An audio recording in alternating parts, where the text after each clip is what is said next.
또다시 시작된 규제, 이번엔 다르다고요? 요즘 뉴스 보셨나요?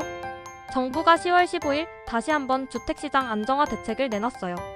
서울 전역은 물론 경기 12개 지역까지 한꺼번에 규제 지역으로 묶이면서 부동산 커뮤니티가 말 그대로 폭풍 전야 분위기예요.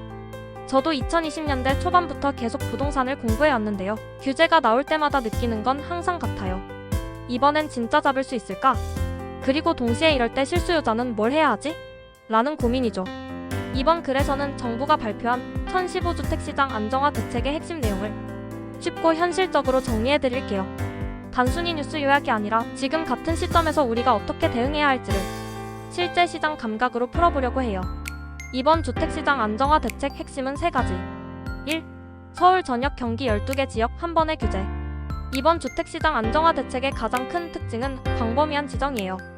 이전에는 단계적으로 일부 구만 묶었지만 이번에는 서울 25개 자치구 전역과 경기 과천, 광명, 성남 분당 수정중원, 수원 영통장안 8달, 안양 동안 용인 수지 의왕 하남 등 무려 12개 지역이 한꺼번에 조정 대상 지역 투기과열지구로 지정됐어요. 게다가 토지거래 허가구역도 같은 지역 내 아파트 및 연립다세 대주택까지 확대됐죠. 한마디로 서울은 이제 전부 규제구역이라고 봐도 무방해요. 정부는 이번엔 풍선 효과를 원천 차단하겠다고 못을 박았어요.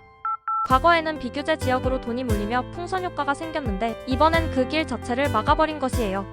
2. 대출 규제 강화 이중 규제 논란도 있지만 실효성 노림. 이번 주택시장 안정화 대책에서 또 하나 중요한 건 대출 규제예요. 627 대책 이후 적용돼온 주담대 6억 원 한도를 세분화했어요. 이제는 주택가격에 따라 이렇게 나뉩니다. 시가 15억 원 이하 최대 6억 원 현행 유지, 시가 15억 25억 원 최대 4억 원, 시가 25억 원 초과 최대 2억 원. 이미 LTV 담보인정 비율 40% 규제가 있는데 또 한도를 나눈 건 일종의 이중규제라는 말도 나왔어요. 하지만 금융당국은 15억 원 이상 아파트는 어차피 대출 여력이 많지 않다며 시장 전체를 잡는 데에는 오히려 효과적이라고 설명했어요. 결국 이번 규제의 핵심은 고가주택 대출은 철저히 제한, 실수요자 중심으로 자금 유입이에요. 즉 대출을 이용한 갭투자는 사실상 불가능해졌다고 보면 됩니다. 3. 토지거래 허가제 확대. 이제는 실거주가 기본 조건.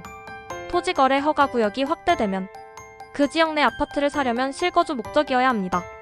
전세를 끼고 사는 갭투자는 사실상 차단되는 구조죠. 국토부는 실거주자가 늘어나면 전세 매물이 줄지 않겠느냐는 질문에 기존 거주자가 이사하면서 새로운 전세가 공급되는 효과가 있다고 설명했어요. 즉 시장